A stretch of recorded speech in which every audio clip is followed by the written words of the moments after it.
You know, when a visionary leader passes away, it's a moment that can totally make or break everything they've built. Today, we're looking at one of history's greatest tests of leadership, the crisis that hit right after the Prophet Muhammad passed away, and how his community found its way through its darkest hour. And that really is the central question, isn't it?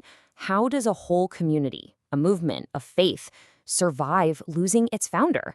It's a test that can either forge a legacy for the ages or shatter it into a million pieces. Well, the answer wasn't some kind of secret plan or a last-minute decree. Nope. It was the very foundation he'd been building for years. An education, a mindset, that was rooted in one single unchanging source, the Quran. All right, so what exactly was this foundation? To really get how the community pulled through, we've got to look at the final lesson they were taught. And look, this was way more than just memorizing lines from a book. It was about truly internalizing a whole framework for life, a guide for pretty much any situation you could think of. It was all based on this core idea that, as the text itself says, we have neglected nothing in the book. It was a worldview that put God, not any single person, at the absolute center of everything. Now this verse, this is absolutely key. It declared with finality that the divine guidance was complete, the rulebook was finished, and this core belief that they already had everything they needed was about to be tested in the most intense way you can imagine. And that brings us to the first huge test, the Prophet's final illness and, eventually, his passing.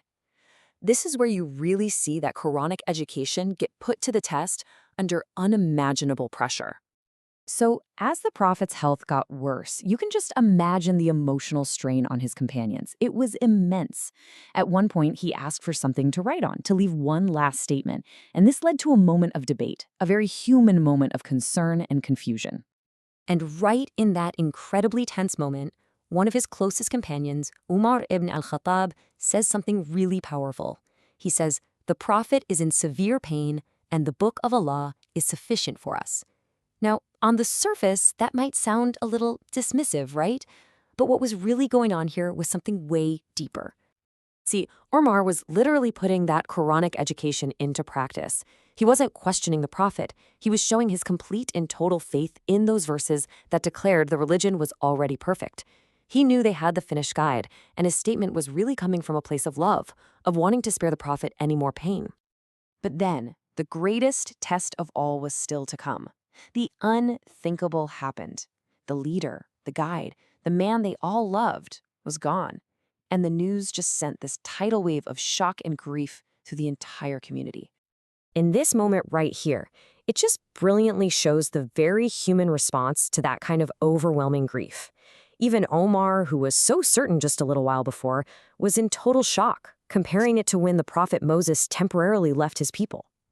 But then you have Abu Bakr, another senior companion, who just cuts right through all that emotion with this incredible, crystal clear theological truth. His focus wasn't on the messenger, but on the eternal God. And notice what he does.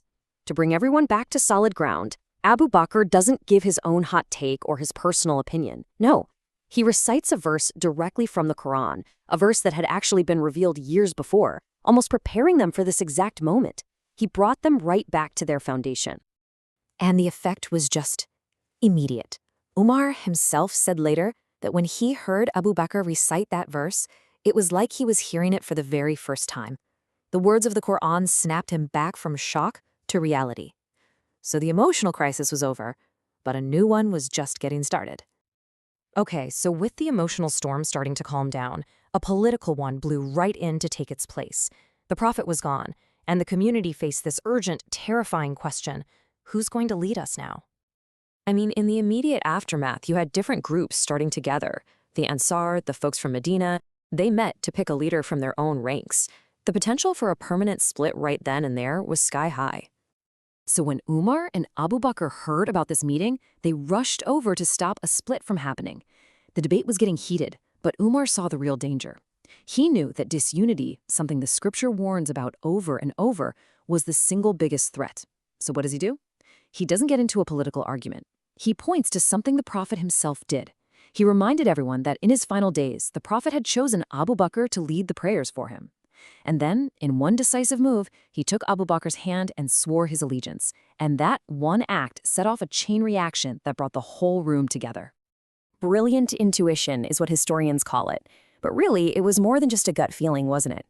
It was an action completely informed by his education, valuing unity above all else, and looking for guidance in what the Prophet had already done. He put out the flames of division before they could even begin to spread. So when you take a step back and look at all of this, what does it really tell us? You start to see this clear pattern, this incredible legacy playing out in real time. The lessons from this crucible, this intense period, they're just so profound. First, the scripture is the ultimate guide. Second, leaders, even prophets, they're mortal. Third, the unity of the community is absolutely paramount. And finally, having these foundational principles is what gives you stability when everything else is falling apart. What the companions showed the world was a masterclass in resilience. That shared education, that deep trust in a divine source, it gave them the tools they needed to handle grief, push past shock, and stop a political collapse before it could even start, securing the future for everyone.